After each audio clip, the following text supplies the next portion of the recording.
எவ்வளவு காலம்தான் பழைய வீட்லயே வாழ்க்கைய ஓட்டுவீங்க? உங்கள் பழைய வீட்டையும் பழைய சமையல் அறையையும் புதிதாக மாற்றும் நேரம் வந்தாச்சு. ஆமாம், நவீனமும் தரமும் நிறைந்த வீட்டை உருவாக்க சுவிஸில் இருக்கவே இருக்கிறது மாடர்ன் ஹவுஸ் GmbH. எமது சேவையால் இனிமேல் உங்கள் வீட்டில் எல்லாமே புதுசுதான். குறைந்த செலவு, அதிக தரம், நம்பிக்கையான நம்மவர் நிறுவனம் மாடர்ன் ஹவுஸ் GmbH நிறுவனம்.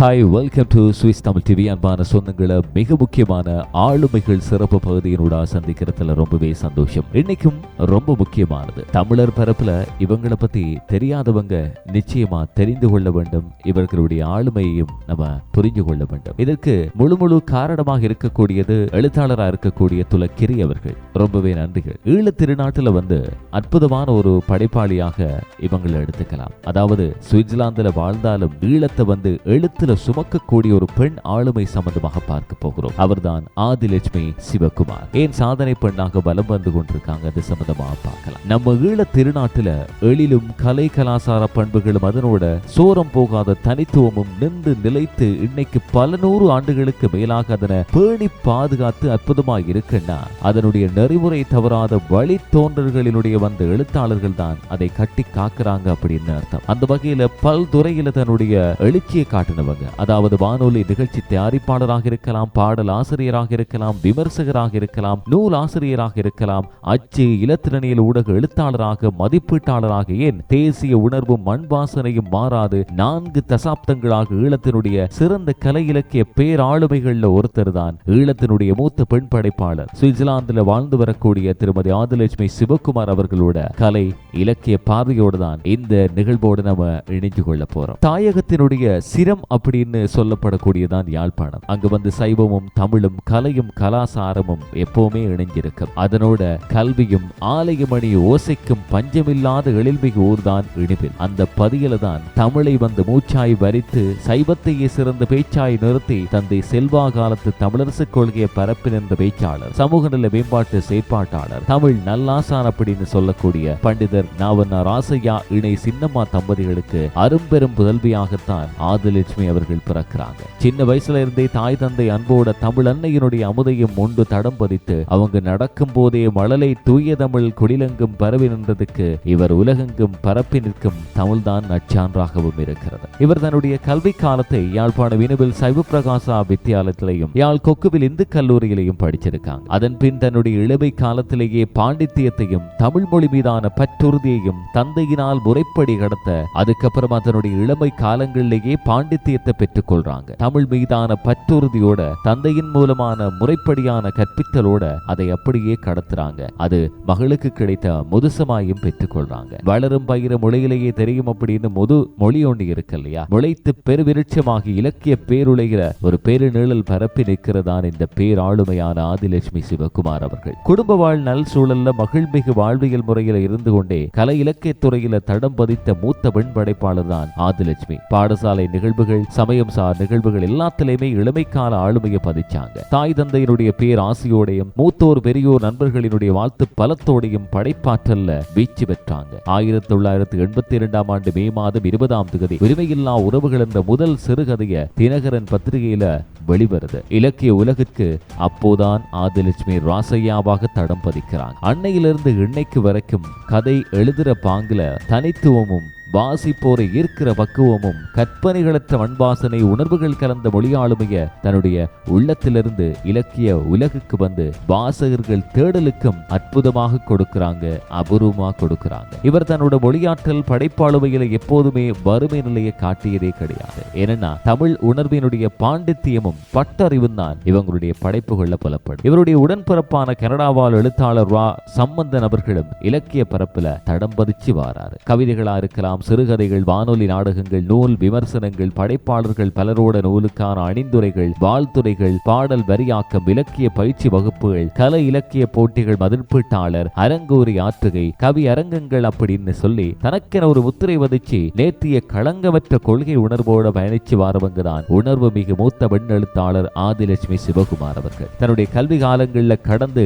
இளமை காலங்கள் துறந்து முழுநேர தேசிய உணர்வு மிகு நற்கரத்தை துணைக்கரமாய் ஏற்று வன்னி பெருநில பரப்பெங்கும் கலை இலக்கிய பாதை வழியே ஆதிலட்சுமி சிவகுமார் என்ற நாமத்தோடு ஆளுமை திறனால வலம் பெறத் தொடங்கினாங்க. தியாகம் வாழ்வியல் முறை இருக்கிறது, அர்ப்பணிப்பு நிறைந்த மனங்கள் இருக்கிறது, இனம் வாழ தம்பியை ஈகம் செய்யும் ஒப்பற்ற சாதனை பயணம், பெண்ணுரிமைக்கான உரத்த குரல்கள், பெண்ணிய சமத்துவம், அவரது ஆற்றலுக்கு முதற்களம், வலி நிறைந்த வாழ்வியல் முறை, அதற்குள்ள எழுதவும் படைப்பாற்றலை வெளிக்கொணரவும் உயிரோட்ட எழுத்துகளுக்கு தனித்துவம் இருந்துச்சு. அதற்குள்ளதான் ஆதிலட்சுமி சிவகுமார் அவர்களுடைய சிந்தனை ஆற்றலும் பதிவாக்கம் பெறுது. வெளிமடல் மூடி துயில்கின்ற வீரரே என தொடங்குதன் பாடல் வரிகளால தமிழன்னை கட்டி அணைத்து துயில் கொள்ள வைத்திருக்கும் அந்த உன்னத மான மாவீரர்களை தன்னுடைய உள்ளத்து உணர்வால் வரியாக்கி காற்றலையில பாட்டாக பதிவாக்குனாங்க. அதுக்கப்புறமா இப்போ சொல்ல போற பாடல் வரிகள் இருவட்டுகள்லையும் தன்னுடைய உணர்வுகளை வெளிப்படுத்தினதா இருந்துச்சு. வானம் தொடும் தூரம், கடல் வீரர்கள் பாகம் 7, தேசத்தின் புயல்கள் பாகம் 4, புலிகளின் குரல் வெளியீடான உதயம் அப்படின்னு சொல்லி பல இருவட்டுகள்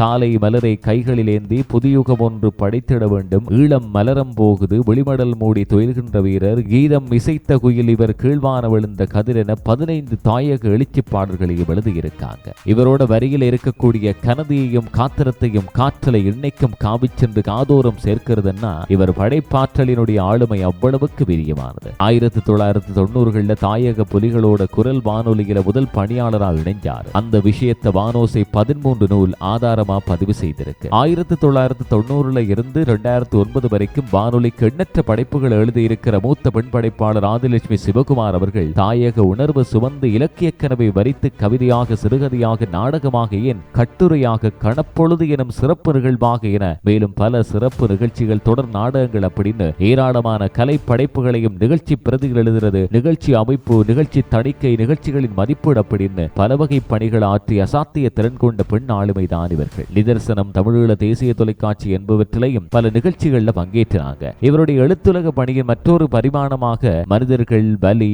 இலவம் பஞ்சி, உண்மை, வேலி போன்ற சிறுகதைகள் குறும்படங்களாக ஆவணப்படுத்தப்பட்டு இணையத்தில் பதிவேற்றப்பட்டிருக்கிறதையும் சான்றா கொடுக்கலாம். எழுதுவதென்பதும் படைப்புகளை படைப்பதென்பதும் எல்லோராலும் ஓரளவு இயலுமானதாக இருந்தாலும் காலத்தால் நிலைத்திருக்கக்கூடிய இனம், மொழி சார்ந்த படைப்புகள் சமூக விரும்புகளால் பேணப்பட்டு பாதுகாத்து எதிர்கால சந்ததிக்கு கடத்தப்படும். அப்படியான படைப்பத்தான் ஈழத்து மூத்தவன் படைப்பாளி ஆதிலட்சுமி சிவகுமார் அவர்கள் படைத்திருக்கிறார் என்றது இவருடைய பல படைப்புகளுக்கு சான்றாக இருக்கு. இவரோட படைப்புகள் எரிமலை, வெளிச்சம், ஈழநாதம், ஈழமுரசு, சிரித்திரன், சுட்டும்பிளி, சரிநிகர், ஞானம், வைகரை, வெள்ளிமலை, கவிதை, நாற்று, யாத்ரா போன்ற பத்திரிகைகளையும் ஜீவனதி சஞ்சிகையிலையும் இணையதளங்களிலையும் வெளியாச்சு. சமகாலத்திலையும் இதில் சிலவற்றில படைப்புகளை படித்துக் கொண்டிருக்காரு. இவருடைய கவிதை சுவிட்சர்லாந்து ஜெர்மன் மொழி சஞ்சிகையினுடைய 30ஆம் ஆண்டு சிறப்பு இதழில் வெளிவந்திருக்கு. அதனால அவருடைய சிறப்பை சொல்லக்கூடிய அவர் வெளியிட்ட நூல்களும் அவருடைய வெளியீடு இடம்பெற்ற நாடுகளையும் பார்க்கலாம். 1990 சிறுகதை தொகுப்பான புயலை எதிர்க்கும் பூக்கள் வெளிவருது. 2000 கவிதை தொகுப்பா இருந்த என் கவிதை வருகிறது. மனிதர்களினும் சிறுகதை தொகுப்பு 2006 புள்ளி கரைந்த பொழுது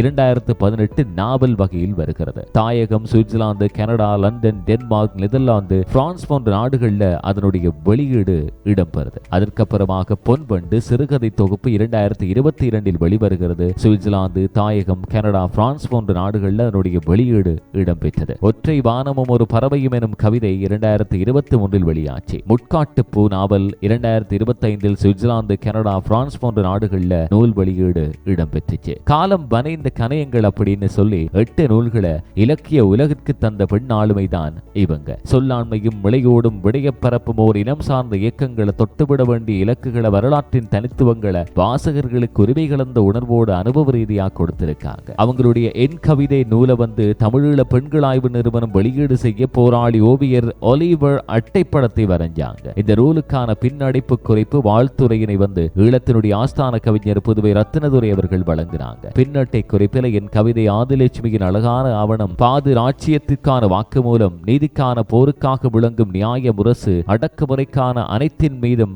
ஆதிலட்சுமியின் கவிதை அமலம் தெளிக்கிறது, விடுதலையின் சிறகுகள் மீது ஆதி அக்கா அழகு வர்ணம் பூசியுள்ளார், ஒப்பனைகள் ஏது மற்றிருப்பினும் மின்னல் அடித்த நீடித்து போகின்றன. கவிதைகள் மெல்லிய கோபத்துடன் தான் இல்லாம முற்றம் பெறுகின்றன. தாளையத்திற்கு மேளம் தட்டாது காலம் சுமந்து நிற்கிறது ஆதியின் கவிதை அப்படின்னு ஆஸ்தான கவிஞரின் ஆசைப்பெருக்கு பெண்ணாளுமை ஆதிலட்சுமி சிவகுமாரை பற்றுறுதியோடு பயணிக்க வைக்கிறது. ஒற்றை வானமும் ஒரு பறவையும் கவிதை நூல் சுவிட்சர்லாந்து தமிழர் கலரி ஆவண காப்பகம் வெளியீடு செய்ய பரணி அச்சகம் அச்சுப்பதிச்சித்து. நூலின் அட்டைப்பட வடிவமைப்பை ஓவியர் மணிவண்ணன் வடிவமைக்கிறார். பதிப்புரையை தமிழர் கலரி தில்லையம்பலம் சிவகீர்த்தி, அணிந்துரையை முனைவர் சானா மனோன்மணி ஆகியோர் வழங்குகிறாங்க. இந்த நூலினுடைய படையலினை மிளிரும் மெய்ச்சுடர்களுக்கென ஒற்றை வரியில் 1000 ஆத்மாக்களை மெய்ப்பித்து நிற்கிறார் இந்த நூலாசிரியர்.